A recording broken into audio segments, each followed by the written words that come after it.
할렐루야, 주님과 함께 살고 이웃과 함께 사는 우리 모두가 되길 바랍니다. 오늘 말씀은 아그리빠 왕 앞에서 자신을 변호하는 바울에 대해서 다루고 있습니다. 바라기는 오늘 말씀 묵상을 통해 자신의 사명이 복음 전하는 것임을 알고 그것을 위해 자신의 처신을 하나님 앞에 맡기며 살았던 바울의 모습을 살펴보면서 우리가 복음을 가졌다는 이 놀라운 축복을 누리며 감사와 찬양으로 살아가는 복된 하루가 되길 주님의 이름으로 축원합니다. 함께 묵상할 하나님 말씀은 사도행전 26장 19절부터 32절까지입니다. 말씀 듣고 묵상 나눔하겠습니다. 아그리빠 왕이여, 그러므로 하늘에서 보이신 것을 내가 거스르지 아니하고 먼저 다메섹과 예루살렘에 있는 사람과 유대 온 땅과 이방인에게까지 회개하고 하나님께로 돌아와서 회개에 합당한 일을 하라 전하므로 유대인들이 성전에서 나를 잡아 죽이고자 하였으나 하나님의 도우심을 받아 내가 오늘까지 서서 높고 낮은 사람 앞에서 증언한 것은 선지자들과 모세가 반드시 되리라고 말한 것밖에 없으니 곧 그리스도가 고난을 받으실 것과 죽은 자 가운데서 먼저 다시 살아나사 이스라엘과 이방인들에게 빛을 전하시리라 함이니이다. 바울이 이같이 변명하며 베스도가 크게 소리내어 바울아, 내가 미쳤도다. 네 많은 학문이 너를 미치게 한다.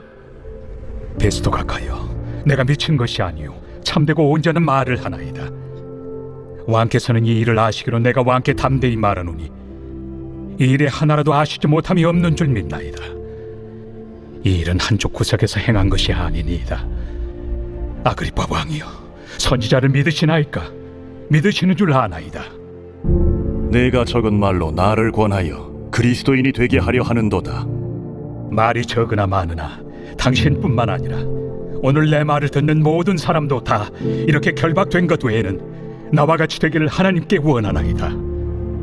왕과 총독과 버니게와 그 함께 앉은 사람들이 다 일어나서 물러가 서로 말하되 이 사람은 사형이나 결박을 당할 만한 행위가 없다. 이에 아그리빠가 베스도에게 이르되 이 사람이 만일 가이사에게 상소하지 아니하였더라면 석방될 수 있을 뻔하였다. 오늘 본문은 아그리빠 왕 앞에서의 바울의 변론 뒷부분에 대해서 다루고 있습니다. 오늘 말씀은 어제의 변론 내용에 이어지는 부분입니다. 우리는 어제 바울의 이전의 삶과 변화의 기점이 된 예수 그리스도와의 만남에 대해서 나누었습니다.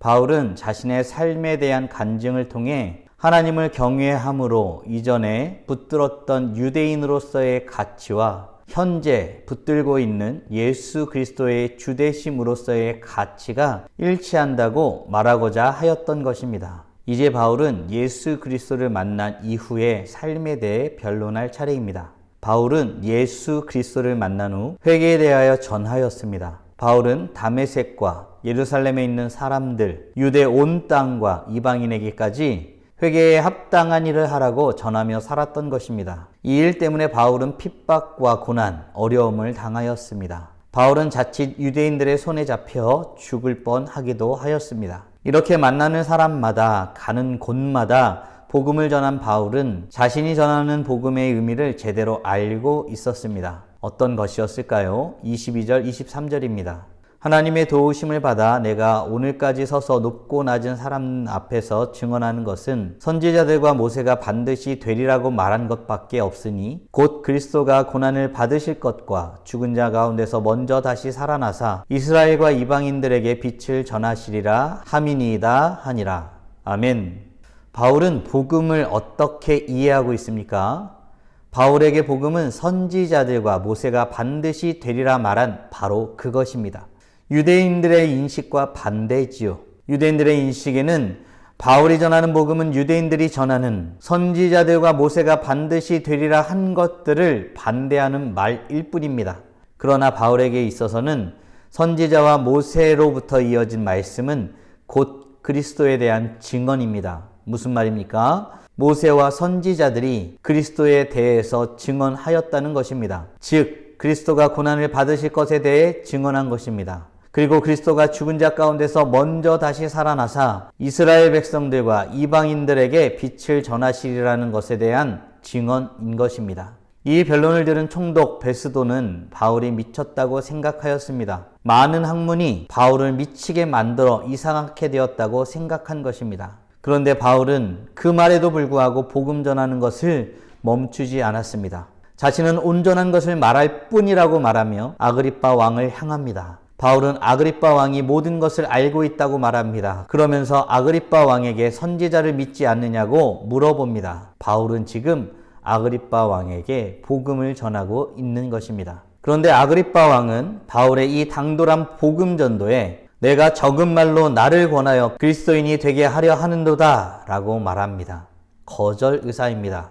사랑하는 성도 여러분, 여러분이 혹시 복음을 전하는 과정 가운데에 이런 거절 의사를 듣는다면 여러분들은 어떻게 행동하시겠습니까? 바울은 복음 전함의 태도를 행동으로 보여주고 있습니다. 29절입니다. 바울이 이르되 말이 적으나 많으나 당신뿐만 아니라 오늘 내 말을 듣는 모든 사람도 다 이렇게 결박된 것 외에는 나와 같이 되기를 하나님께 원하나이다 하니라. 아멘. 바울은 지금 자신과 같이 되길 원한다고 말합니다. 자신이 처한 처지, 곧 옥에 갇혀 있는 것 외에는 자신과 같이 되길 원한다고 말한 것입니다. 그리고 그 대상은 아그리빠 왕만은 아니었습니다. 이 말, 즉 복음을 듣는 모든 사람들이 그렇게 되길 원한다고 바울은 말하고 있습니다.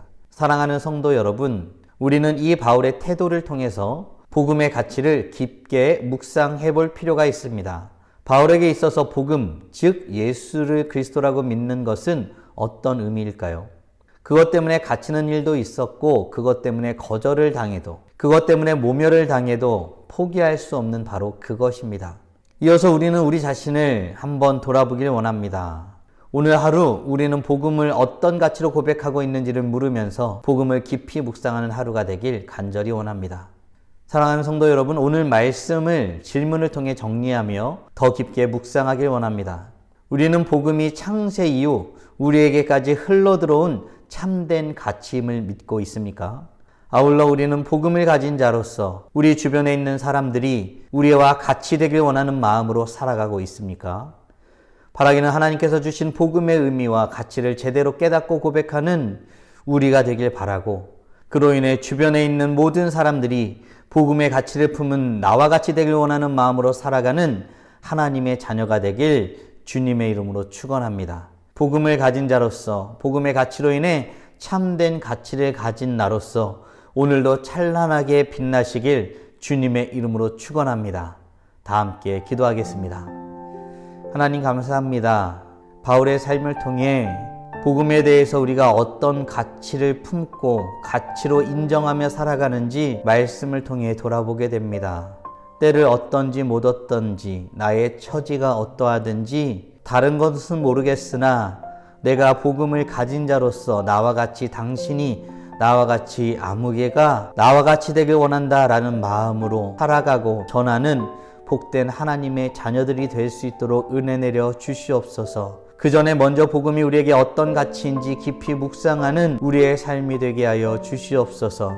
우리를 창조하시고 우리로 하여금 하나님의 자녀로 살아가길 원하셨던 하나님의 마음을 깊이 묵상하게 하여 주시옵소서. 이전에는 어둠이었더니 이제는 빛이라 말씀하셨던 복되고 아름다운 삶을 살아가는 우리 함께 사는 교회 모든 성도들 될 수 있도록 은혜 내려 주시옵소서. 이 모든 말씀 우리 주 예수 그리스도의 이름으로 기도드리옵나이다. 아멘.